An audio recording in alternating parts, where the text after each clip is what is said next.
Oh, have I been sick. And that's why there hasn't been any videos.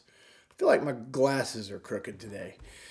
Anyway, yeah, the whole Achoo! and the fever, that whole thing.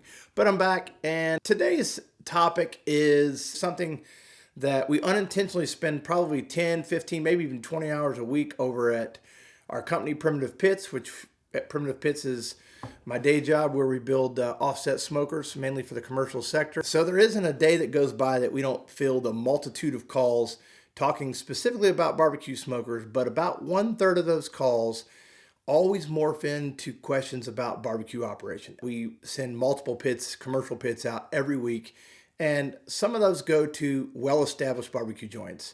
Some of them go to people who worked in well-established barbecue joints who are leaving and maybe going to a different region of the state or even out of the state to start their own thing. And then a strong third of those customers are people who have never worked in a restaurant or obviously owned a restaurant and have very little restaurant experience. They might have done some light catering, but they've mastered barbecue, or in their minds, they're ready to take on the next step. I applaud these people, not because they buy smokers from us, because they've got the courage to go do it. We did it with no experience, and you can be super successful. It can be a great business to be in. Everybody kind of down talks restaurants are hard, but I also think that these 7 components will help this restaurant operation not be so hard. So let's dive right in.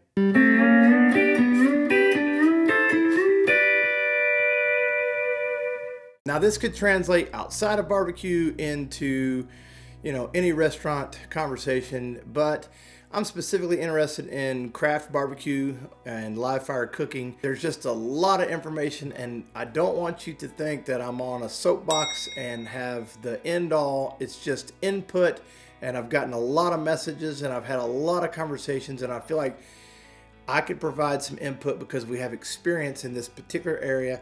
And I might have some pizza on my shirt. So there's an alarming statistic out there that says 90% of independent restaurant operations go out of business the first year. That is hard to grasp.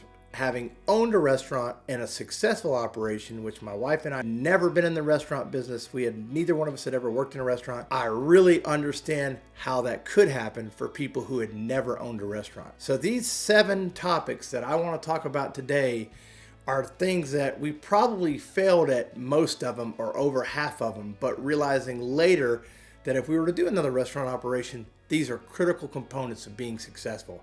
Number 1, business model.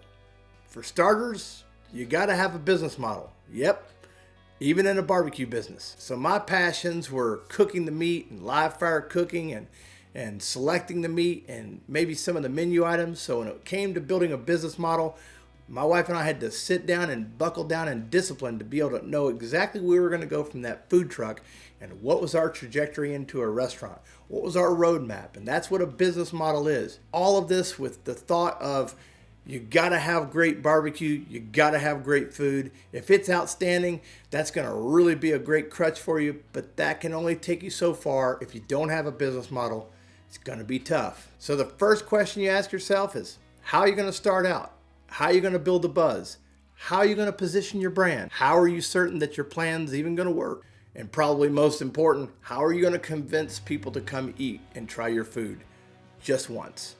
You got to get them in the door one time. My input to this is to start off in a food truck or a trailer. It's the most logical step. We won't go into zoning, but most municipalities have plenty of room for a food trailer or food truck operation, and especially in the community of what you want to start your bricks and mortar in.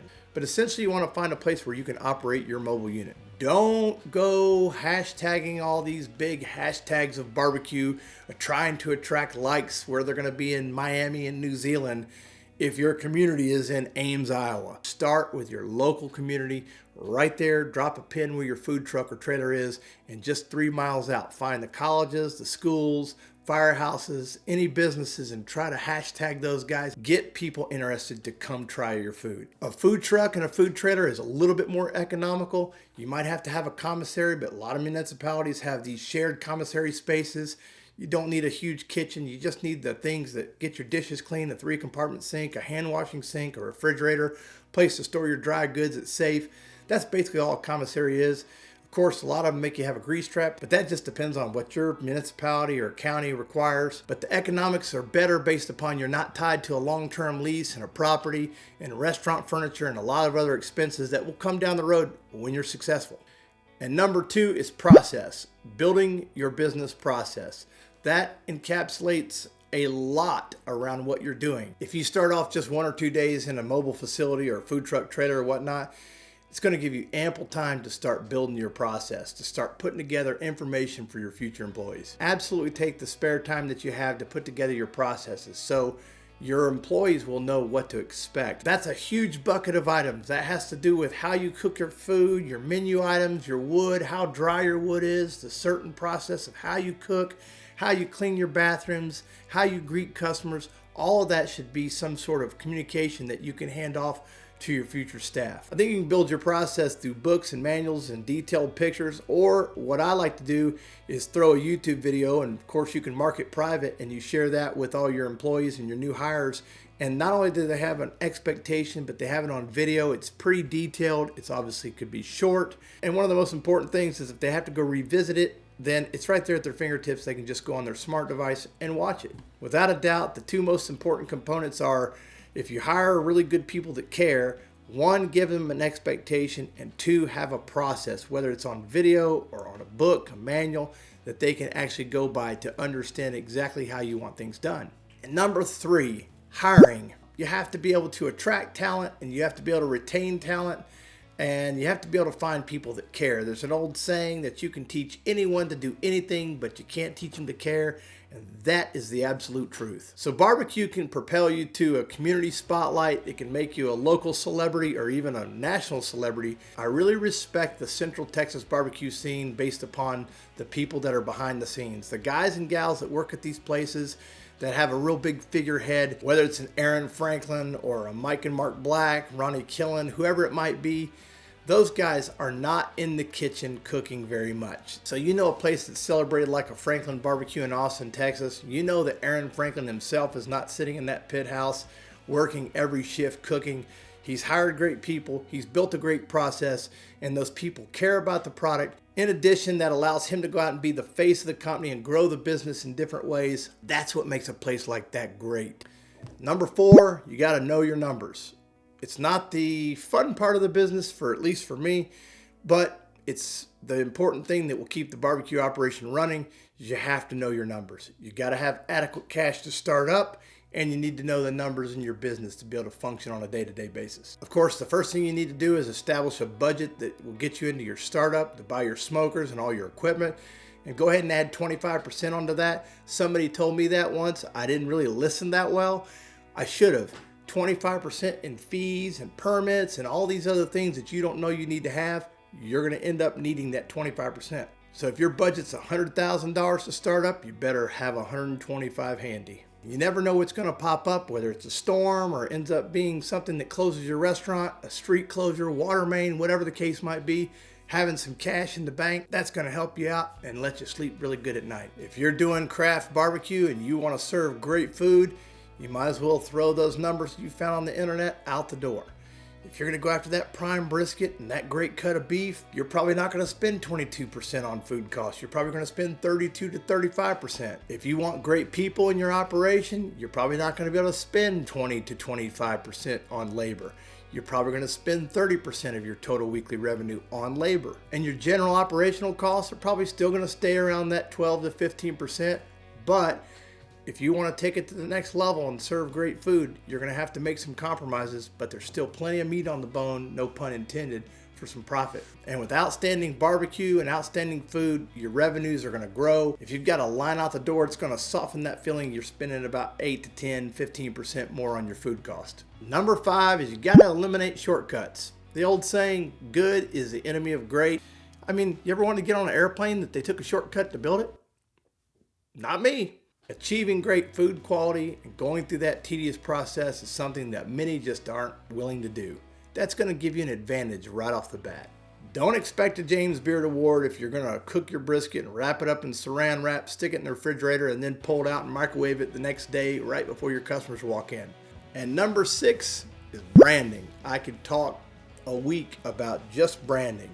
It's a very important part of your business. Branding is about wrapping up everything involved with your whole operation. Live fire cooking, the menu items, the font, the color schemes, your website, your store, your merchandise, everything has to kind of fit into one cohesive unit.